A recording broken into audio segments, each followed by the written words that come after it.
Sharon Cuneta, mamamaalam na raw sa showbiz. Gaano nga ba ito katotoo? Tila nagpapahiwatig si megastar Sharon Cuneta ng kanyang pamamaalam sa showbiz, base sa latest Instagram post niya nitong Lunes ika-29 ng Abril.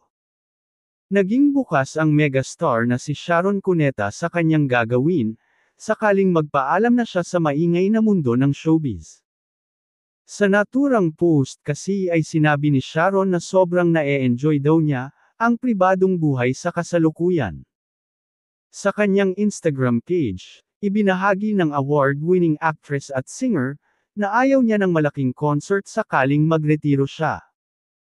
Aniya, I am very much enjoying my private life.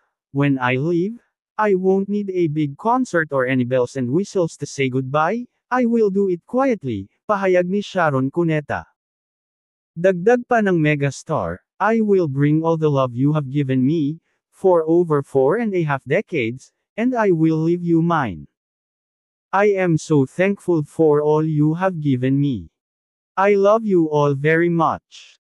Kalakip ng post ni Sharon, ay ang larawan ng beach na kuha ng gabi, kung saan payapa ang dalampasigan at mga puno sa paligid.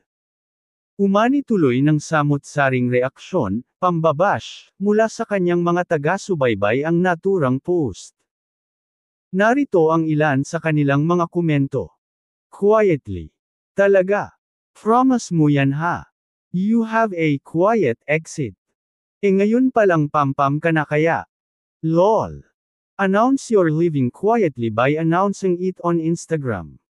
I am an avid fan of Sharon, but when it comes to the way she uses social media, medyo off ako.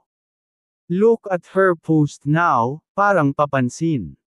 Maintain a little bit of mystery and elegance. Mahigit 4 na dekada na ring parte ng mundo ng showbiz si Sharon Cuneta, at isa na rin ito sa mga masasabing veterana sa kanyang larangan, mapakantaman, pag-arte, at kung ano-ano pa. Sa ngayon ay walang aktibong TV program si Sharon, matapos ang kanyang paglabas sa teleseryeng Ang Probinsyano.